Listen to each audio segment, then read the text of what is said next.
el primer plan que vamos a elaborar. El primer plan se llama Educación e Información.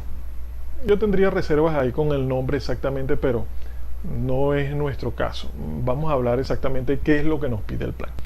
Entonces vamos a leer lo que nos dice en el 2.11.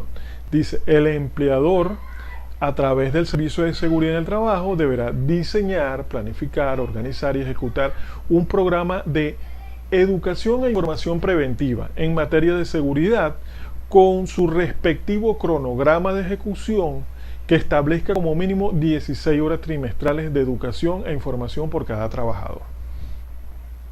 En el siguiente punto nos habla de que la educación debe ser teórica y práctica, suficiente y adecuada y periódica sobre los riesgos y procesos peligrosos, y aquí habla sobre los riesgos, previa a realizar las tareas que le sean asignadas, así como los posibles daños de la salud que estos podrían generar y las medidas de prevención para evitar accidentes de trabajo y enfermedades ocupacionales.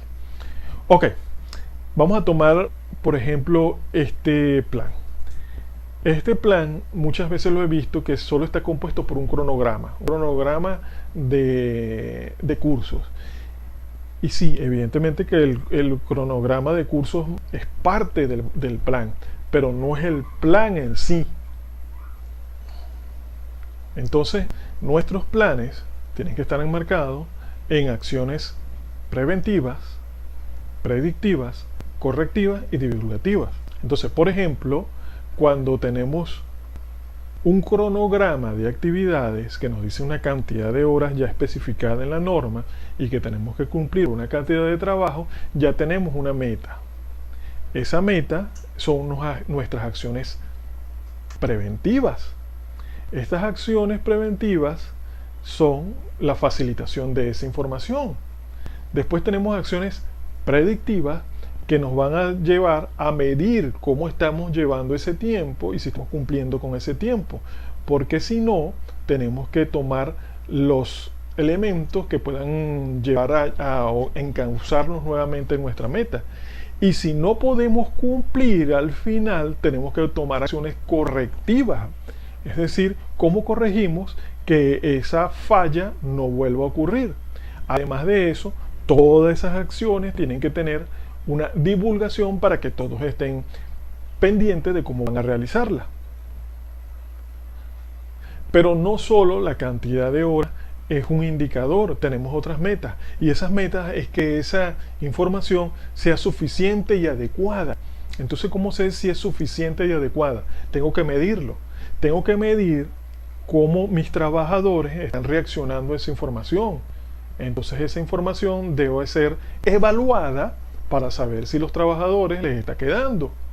Y además de esa evaluación, tengo que evaluar a mi instructor. Ese instructor en verdad está haciendo lo suficiente para que mis trabajadores alcancen mis metas. Entonces, si no estoy alcanzándolas, debería tomar acciones correctivas cuando detecto que mi trabajador no está alcanzando mis objetivos, o si esos elementos causales son que el instructor no está cumpliendo con mis objetivos. Entonces ahí tengo que tener acciones correctivas para ese elemento. Y de ahí se desprenden muchas acciones preventivas y correctivas y predictivas para todo este sistema.